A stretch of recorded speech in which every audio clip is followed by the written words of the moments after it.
We are remembering and honoring 13-year-old Charlotte Figi. She passed away Tuesday after a long battle with a rare form of epilepsy. She became a symbol of the possibilities of medical marijuana after our own Dr. Sanjay Gupta shared her story in his documentary, Weed, and he has more on her life.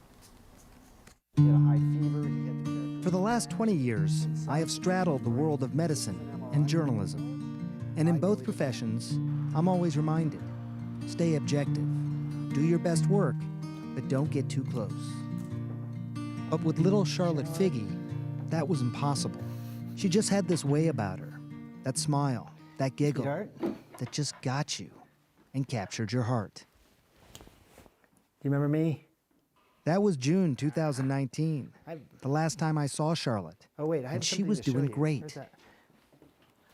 Looking pretty good, sweetheart. I can't imagine she'd be 12 years old and seeing her at 12 years old and what that would look like. She was dying. Really well. When I first met Charlotte, it was 2013, for our first film on medical marijuana called Weed.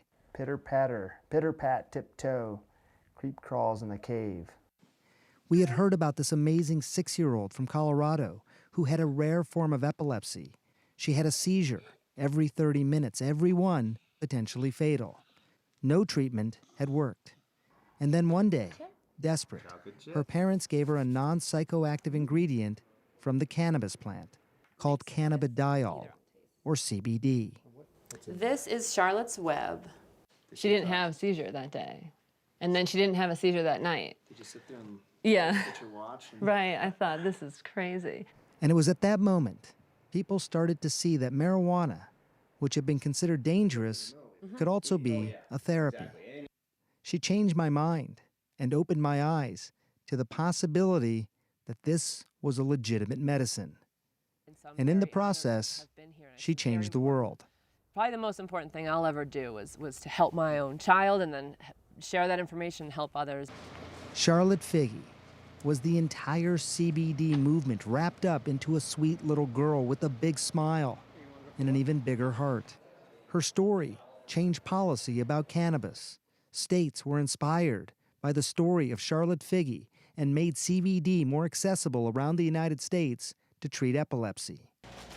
And in turn, scientists around the world wanted to study Charlotte's special CBD oil, research that before Charlotte, no one really seemed that interested in doing. I was begging researchers and physicians to work with us and help us understand the phenomenon that we were seeing, and they absolutely wouldn't even talk to us. We were laughed out of rooms. Now they beg to research our product.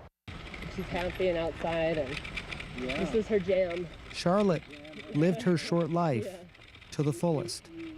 And while she was almost this mythical miracle, she was also just a little girl who loved to go tandem biking with her mom. And while the last month was not easy, she had symptoms of COVID-19 while never testing positive. She eventually developed pneumonia, which once again unleashed her seizures. Her mother, Paige, says Charlotte was still smiling and happy until the very end, when a seizure became more than her fragile little body could handle. Charlotte's life ended just as it began, in her mother's arms, surrounded by family who loved her, cherished her, and protected her. All forever changed by this little girl who forever changed the world, and everyone, like me, who were caught in her glorious orbit. Please rest in peace, Charlie.